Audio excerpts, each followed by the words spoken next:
everyone, I hope you're having a great day today. Today I am on lesson 16 of A Course in Miracles, the workbook. If you've not heard of this book, go to the website link under this video and you'll find all the information there.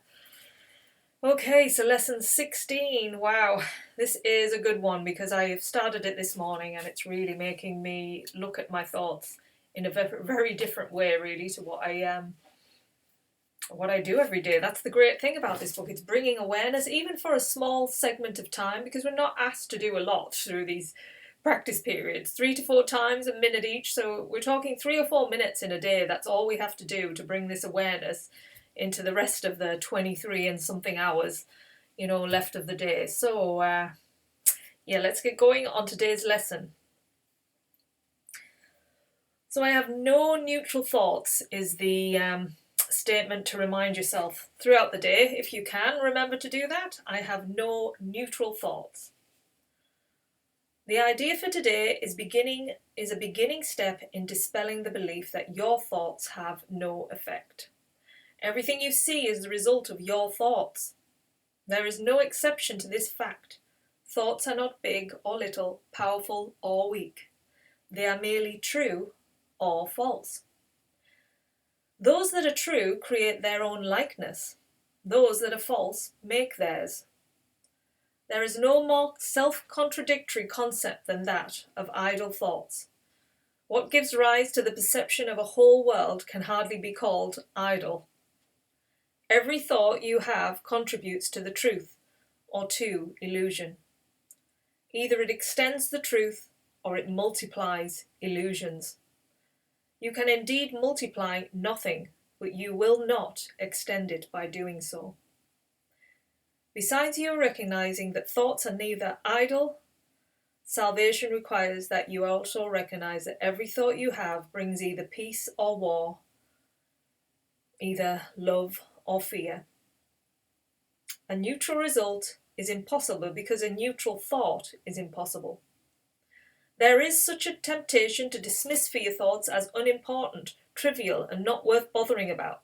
That is essential you recognize them all as equally destructive but equally unreal. We will practice this idea in many forms before you really understand it. In applying the idea for today, search your mind for 1 minute or so with eyes closed and actively seek not to overlook any little thought that may tend to elude the search. This is quite difficult until you get used to it. You will find that it is still hard for you not to make artificial distinctions. Every thought that occurs to you, regardless of the qualities that you assign to it, is a suitable subject for applying today's idea. In the practice periods, first repeat the idea to yourself, and then, as each one crosses your mind, hold in awareness while you tell yourself, this thought about blank is not a neutral thought. That thought about blank is not a neutral thought.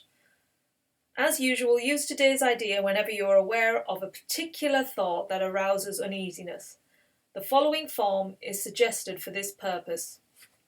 This thought about blank is not a neutral thought because I have no neutral thoughts. 4 or 5 practice periods are recommended if you find them relatively effortless. If strain is experienced, 3 will be enough. The length of the exercise period should also be reduced if there is discomfort, which is really nice. They don't want you to get really uncomfortable with this exercise because, we're trying to get to a place of peace, not suffering. This is about using these practice periods to unveil what you've been sort of hypnotized into living, because when you start thinking about the thoughts and all of the ones that they're all, none of them are neutral, all of them have an effect on us, and they're either true or they're either false. They're either love or they're either hate. They either cause love in the heart or they cause suffering in your life. So when you're thinking these thoughts, the true ones are the ones of love, the ones where you extend love. When you're not extending love, you're in the illusion, you're in the separation, you've come out of that place of peace. So yes, to recognize every thought. And it's a bit like a sieve doing this exercise. you're kind of sifting through the thoughts and getting rid of the ones that have caused all this suffering in your life, all this thing that can cause you worry or whatever it is. Dismiss it. It is meaningless. And meaningless that has caused you effect to cause you separate and to come out of who you really are. I mean, I know when I'll just tell you this little story. When I was a kid, well, I probably was maybe, I don't even know if I was one. It's the first memory I have of being alive, really. And I felt like I was sat in a high chair and I was looking out at my surroundings, and I was in the kitchen, and it was a sunny day and the light was shining in through the window, and I just remember thinking, wow, look at this, isn't this amazing? Look at the light, look at where I am. And my mum was in the corner, she was making toast, I think, at the time, and I didn't know, but I didn't feel like she was somebody who was taking care of me, but she wasn't the divine, this other power that I felt had brought me here, and I was like, had come from another planet and landed into this space of like, wow, I can't believe what I'm looking at. What is all of this? This is all amazing. And then obviously, you start getting older and you start having thoughts and you start putting meanings onto thoughts. That's my mom, my name's this, I look like this, I have this, that is yours, I do this, blah, blah, blah, la, la, la, la, la, until in the end, this construct from the past can get very heavy, it becomes what follows you around. We're never just in the present moment like I was then, landed onto this planet like a brand new person, it was a miracle, their life was a miracle. Now it's like, oh, no, oh, it's raining some days, or, and some days, oh, it's sunny, so I'm happy when it's sunny, but I'm not so much when it's raining. But rain is just as equally as beautiful as a sunny day, because rain brings the greenness, there's just, when you can feel that love and you can really extend it out and realize that the people around you, they're all one. We're all one and the same. We're all together in this. We are the same. So when you extend hate to somebody, you're kind of giving it back to yourself, because you are part of that person. Like I was saying yesterday, the ripple in the ocean, we're the ocean. We're observing things from a physical form, but we're the ocean, we're the whole space in everything. And so when you attack something, it's like you attack a ripple, you're attacking the ocean itself. I hope this is making sense. But yeah, we're losing sight. We've lost sight of the truth. And to extend love in everything you do, it's not easy. There are relationships that can be really challenging, and those are the ones where you're going to get the most growth. Those are the ones that are really going to challenge you to stay in that extension of love.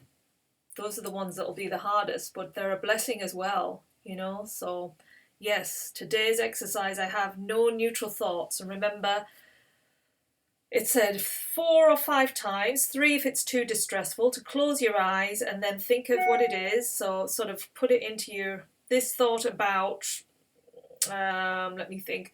This thought about the weather is not a neutral thought. That thought about the weather is not a neutral thought. So this, then that. That's the way to do it when you're closing your eyes.